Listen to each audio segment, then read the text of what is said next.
বিকাশ ভবনে পুলিশের কাছে আন্দোলনরত চাকরিহারা শিক্ষক শিক্ষিকা শিক্ষাকর্মীদের আক্রান্ত হওয়ার বিরুদ্ধে 20 মে সারা বাংলা প্রতিবাদ দিবসের ডাক দিয়েছিল শ্রমিক সংগঠন এআইইউটিইউসি।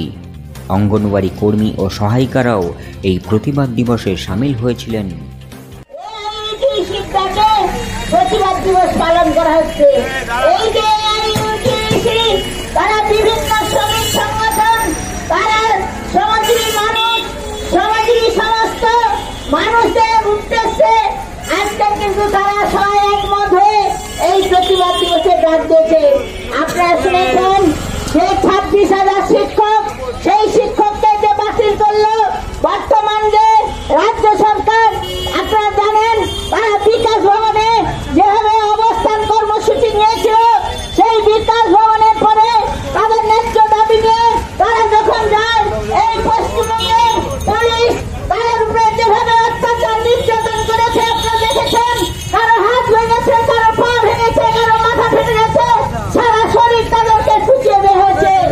আমরা এআইইউটিইউসির পক্ষ থেকে আমরা কিন্তু আজকে এই প্রতিবাদ দিবসে ডাক দিয়েছি। আপনারা জানেন এই 26,000 শিক্ষক যখন নিয়োগ হয় তখন সরকার কি দেখেননি তাদেরকে, তখন তাদের কাছ থেকে উপযুক্ত সমস্ত টাকা পয়সা নিয়ে তাদেরকে চাকরি দেওয়া হয়েছিল। আজকের বলা হচ্ছে অযোগ্য শিক্ষক। যদি অযোগ্য শিক্ষক থাকে তাহলে তাদের কেন বাতিল করা হলো না? তাদেরকে তো নীতি অনুসারে যে কজন অযোগ্য ছিল তাদের বাতিল করে বাকিদেরকে চাকরি করে।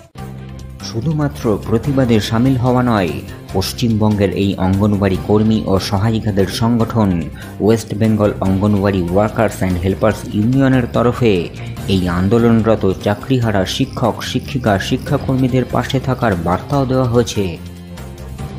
বিকাশ ভবনে শিক্ষকদের উপরে যে বর্বর অত্যাচার, পুলিশি হামলা, তারই প্রতিবাদে আমরা আজকে প্রতিবাদ দিবস পালন করেছি।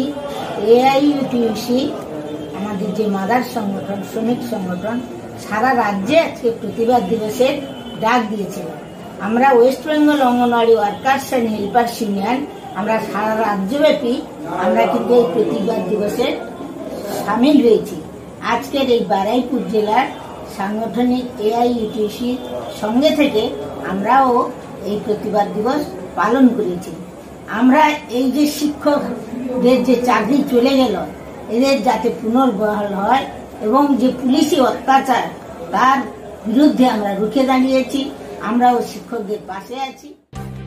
এদিন 20 মে সারা ভারত সাধারণ ধর্মঘটের ডাক দেওয়া হয়েছিল শ্রমিক সংগঠন এআইইউটিইউসি সহ 10টি কেন্দ্রীয় ট্রেড ইউনিয়ন এবং ফেডারেশন সমূহের তরফে। তবে দেশব্যাপী এই সাধারণ ধর্মঘটের দিন পিছিয়ে করা হয়েছে আগামী 9 জুলাই। এই ধর্মঘটের বিষয়ে এদিন West Bengal anganwadi workers and helpers ইউনিয়নের রাজ্য সম্পাদিকা মাধবী পণ্ডিত কি বললেন? 9 জুলাই যে ধর্মঘটের ডাক দেওয়া হয়েছে, সেই ধর্মঘটে আমরা স্কিম ওয়ার্কার্স ফেডারেশনের পক্ষ থেকে আমরা আশা, আইসিডিএস, মিড ডে মিল এবং অঙ্গনওয়াড়িরা সবাই কিন্তু কাঁধে কাঁধ মিলিয়ে এই ধর্মঘটকে সমর্থন জানাচ্ছি। এদিনের প্রতিবাদ দিবস এবং আগামী 9 জুলাই দেশব্যাপী সাধারণ ধর্মঘটের বিষয়টি নিয়ে এদিন এআইইউটিইউসির বারুইপুর সাংগঠনিক জেলার প্রেসিডেন্ট কি বললেন? আজকে 20 মে সারা ভারত শ্রমিক ধর্মঘট ছিল। 10টি ট্রেড ইউনিয়ন মঞ্চে ডাকা। সেই ধর্মঘটের দিনটি পরিবর্তন হয়েছে 9 জুলাই। আজকে সেই 20 মেতে আমরা প্রতিবাদ দিবস পালন করছি। যে শিক্ষকদের, চাকরিহারা শিক্ষকদের, যোগ্য শিক্ষকদের যে চাকরি কেড়ে নেওয়া হয়েছে এবং তাদের ন্যায্য প্রতিবাদের উপরে পুলিশি বর্বরতা, এর বিরুদ্ধে আমরা প্রতিবাদ দিবস পালন করেছি। এবং সেই সাথে আগামী 9 জুলাই সমস্ত শ্রমজীবী মানুষ এবং দোকানদার, ভ্যান চালক, রিক্সা চালক, টোটো চালক, পিউ চালক, সমস্ত চালকদের কাছে আমরা আবেদন করেছি। তারা জানিয়ে ধন্যবাদ।